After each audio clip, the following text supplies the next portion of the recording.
Awesome. Well, yeah. Hey, thanks for everyone for joining. So this is the September Fluent community meeting, and if folks haven't seen, there's a Google Doc. It's fully public, so it goes over a bit of an agenda. What we have for today, we have a pretty light agenda. It's everyone's mainly focusing on FluentCon North America, which is in about 2 weeks. So you'll see many of us there. If you have questions, thoughts, or ideas, we'd love to hear them. And then, of course, this is another great forum where you can share things that you found cool to be working on, things you want to share with the community, and we're very supportive of helping you get that out. So today's main topic is proposal for the Fluent roadmap. And I don't know, we have some new folks joining. If Shantanu, Matteo, Jeff, if you have any agenda items as well, I'd love to see how we can also incorporate those as well. But maybe Patrick, I could switch it over to you. Just a quick run through of the Fluent roadmap. Yeah, I can do that. I should be able to share screen. Just find it. So it's something we discussed. I think, was it 2 meetings ago? There was a little bit of a chat about it. So I've had a little play around and wanted to bring a little proposal together that maybe we can bring up at FluentCon to see what people think as well.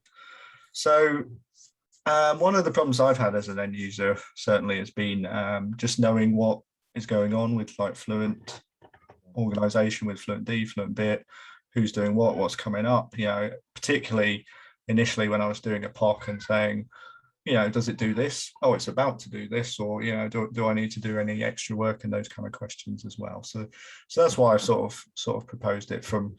I'm doing this more from an end user perspective rather than a dev perspective, but I imagine there's probably a few other use cases as well.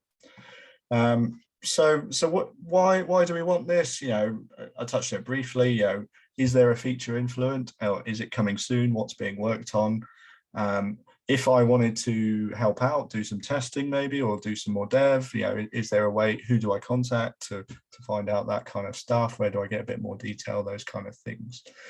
And also, I wanted to touch on I know in 1.8 there's this new multi-line parser that's come in, and there seems to be a lot of work at the moment on improving it and resolving a few issues and stuff like that. So it's not just for new stuff, but it could be for we want to improve this area, or we want to do FluentCon or something like that. Stuff that may not be pure new feature stuff. And it might help people if they want to contribute. They can see what's going on. It's a bit more visible.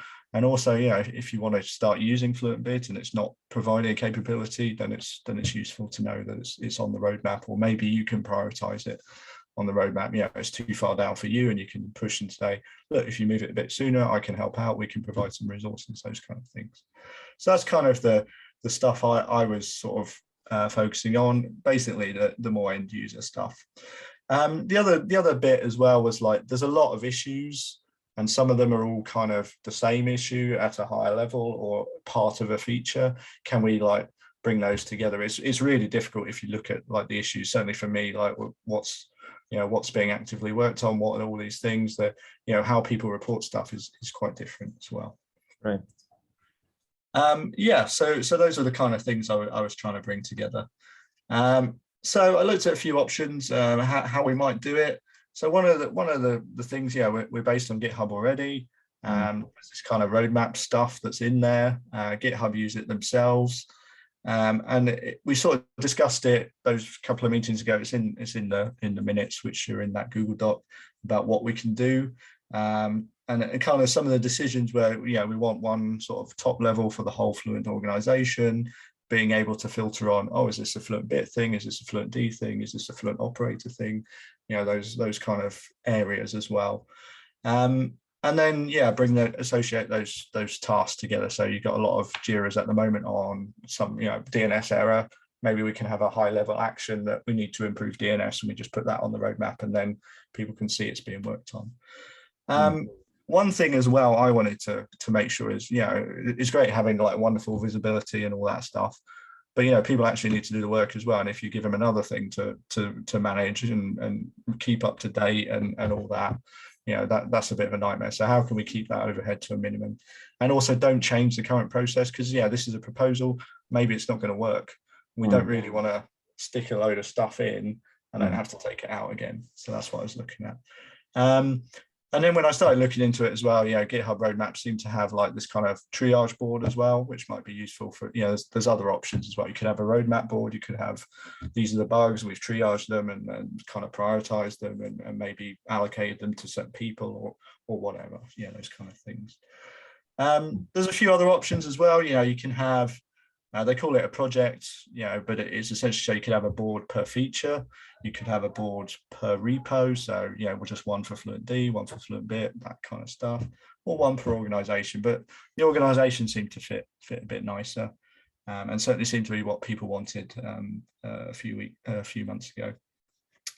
So that's what I was trying to keep on. Oh yeah, and I was thinking as well, like things like, if you have a feature, if you have something on that roadmap, maybe you could have a dedicated Slack channel for that rather than just all in the same room and stuff. Like, how do you want to communicate and people can get a bit more information and interact as well? Might be a good one too.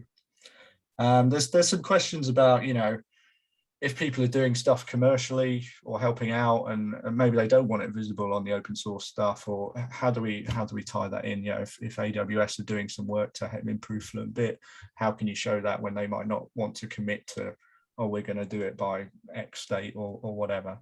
And we certainly covered that last time as well, making the roadmap a bit, not we're going to deliver this feature on this date. It's more just a high level. This is kind of where we see it fitting. There's no guarantees that it will be done, but that's kind of the relative priority of it. Feel free to ask questions and go through as well.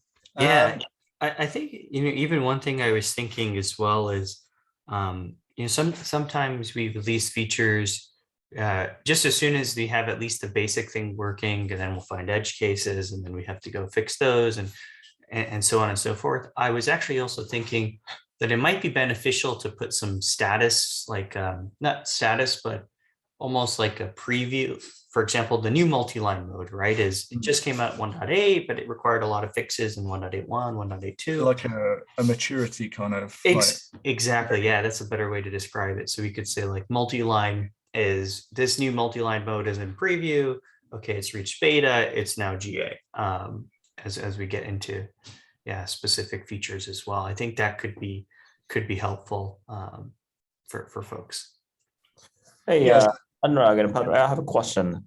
So what's the sort of, how much wider you think you are going to incorporate within this roadmap? Meaning, if we are to talk about Fluent D or Fluent Bit at a kind of core, I think we could kind of write a roadmap about it. But companies like us having things like the plugins that help people to operate their Fluent D, Fluent Bit a little bit easier, or security plugin that can mask data on the fly and in a pipeline, it will be actually contributed as we go. But these are actually happening within the community, and this roadmap, what kind of range are you looking at to be visualized to give people about it? It's a more like core focus, or how you could incorporate that kind of things, in motion in this community to be roadmap?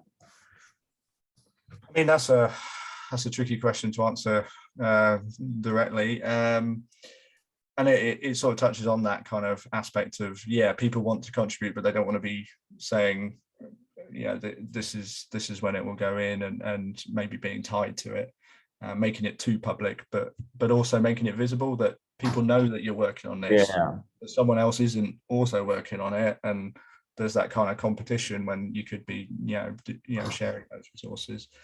I don't know. I mean, the other thing I was thinking as well is, so I followed sort of the GitHub public roadmaps one, which you can see here. That's bloody massive, and they've got loads of massive, there's like dependency bot stuff, and the good thing is you can start small and maybe explode it as you go and add things, and then they sort of get into the kind of these future stuff.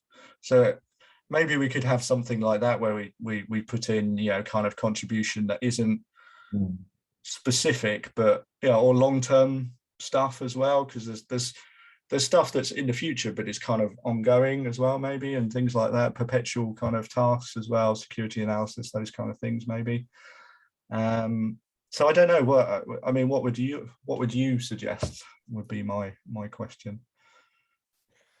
I think we can focus on really Fluent bit as it's hard to distinguish if it's core or not, but I think I would say the core features of Fluent bit, for example, Fluent bit is gonna, let's say, implement metrics capability for Windows. That's a big thing, right? And then we should be aware as a community roadmap. But the plugins that can help, the people's daily operation or some security improvement addition, doesn't have to be kind of roadmapped. People contribute every day. So that's, I would think we can kind of tell people this roadmap is about core or major kind of roadmap, that where we tell people where we are heading, rather than, very backlog the feature, feature backlog.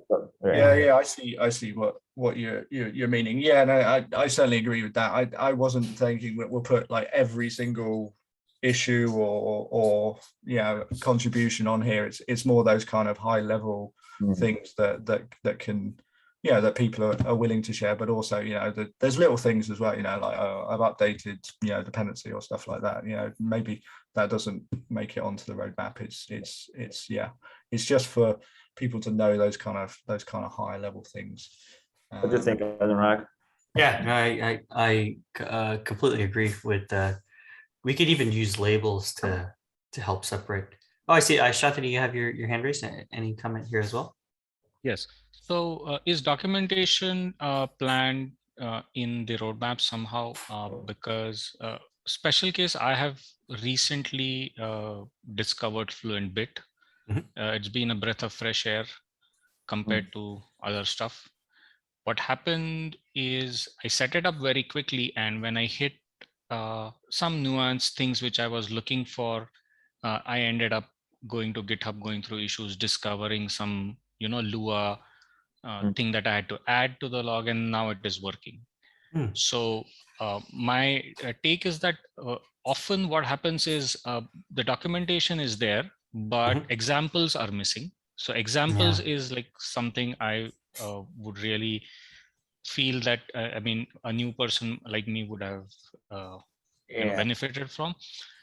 And specifically around debugging the log pipeline. I know I'm talking specifics, but it's a general problem. Yeah, it's a general problem. It's both are really good. Yeah, both are really good problem, actually.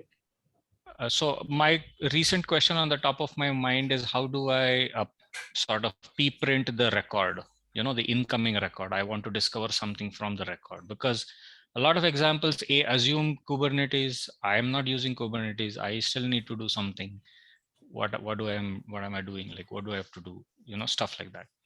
Yeah, I totally agree. I think there's a lot of like, I would consider this part of like the developer or even practitioner experience that we want to give with Fluent bit. I'm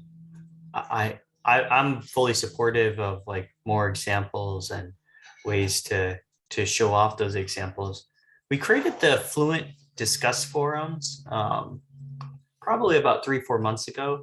They have some decent use with Fluent D, but to be honest, it's a bit underwhelming. And so we have like, it kind of caused more problems than I think it helped, where there's a new place that people are sending data and it's siloed from Stack Overflow, it's siloed from the Slack, it's siloed from the Google groups. And I almost feel, I know we're taking this in a tangent, but maybe we just use GitHub discussions or something. And GitHub discussions are like meant to be that type of, here's an example here. I have a question about like, how do I get this example? And we deprecate all the other groups so that it's very simple to say, if I have a long-standing question, I go to discussions. If I want to chat live, I go to Slack. And if I want to get examples and stuff like that, there's a place where you can push those, or a place where you can search. And I think, yeah, you're absolutely right. We should do Yeah, Yeah, another. I am for reducing things personally, and I think cross-linking with the Fluent Bit Docs project might also just work. So it might be like the same border. Mhm. Yeah. So I mean, I submitted one PR. So I tested it. It worked, and it's like a one-liner fix. So if people were looking at GitHub only, then it might have been better. Like more eyes would have gone on it. That's what I feel. I agree. Yeah, I think I would agree with that, because right now there's like jumping between like 5 different places.